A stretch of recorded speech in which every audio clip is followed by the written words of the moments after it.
അങ്ങനെ 10 ദിവസത്തെ പൂക്കളത്തിന് ശേഷം ദാ തിരുവോണത്തിൻ്റെ അന്നത്തെ പൂക്കളാണ് നിങ്ങൾ ഈ കാണുന്നത്.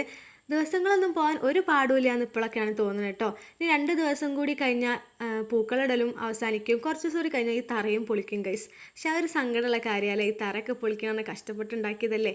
പിന്നെ ദാ അങ്ങനെ രാവിലെ തന്നെ കുളിച്ചൊരുങ്ങി സുന്ദരിയായി അമ്മമ്മ അമ്പലത്തിൽ പോയി വന്ന് പൂക്കളിടാൻ തുടങ്ങി കേട്ടോ.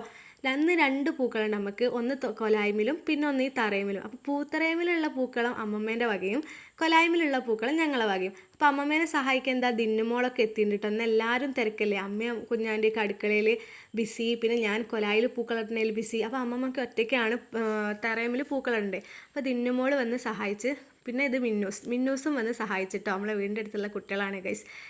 അങ്ങനെ ഇതാ അമ്മമ്മേൻ്റെ പൂക്കളം റെഡി ആയിക്കൊണ്ടിരിക്കുകയാണ്. അമ്മമ്മ വീടിൻ്റെ ചുറ്റുമുള്ള പൂക്കളൊക്കെ വെച്ചിട്ടാണ് പൂക്കളിടുന്നത്. പിന്നെ അമ്മമ്മേൻ്റെ വിളക്ക് അത് മസ്റ്റാണല്ലോ, അപ്പോൾ വിളക്കും വെച്ചിട്ടോ ചെമ്പരത്തിയും പിന്നെ കുറച്ച് മഞ്ഞപ്പൂക്കളും പിന്നെ ചീരയും ഒക്കെ വെച്ചിട്ടാണ് ഇന്ന് അമ്മമ്മേൻ്റെ പൂക്കളം. എന്തായാലും കുറച്ച് പൂക്കളൊക്കെ വെച്ച് അമ്മമ്മ പൂക്കളം കളർഫുൾ ആക്കിയാണ്. അപ്പോൾ എല്ലാവർക്കും അമ്മമ്മേൻ്റെ പൂക്കളം ഇഷ്ടമായോ?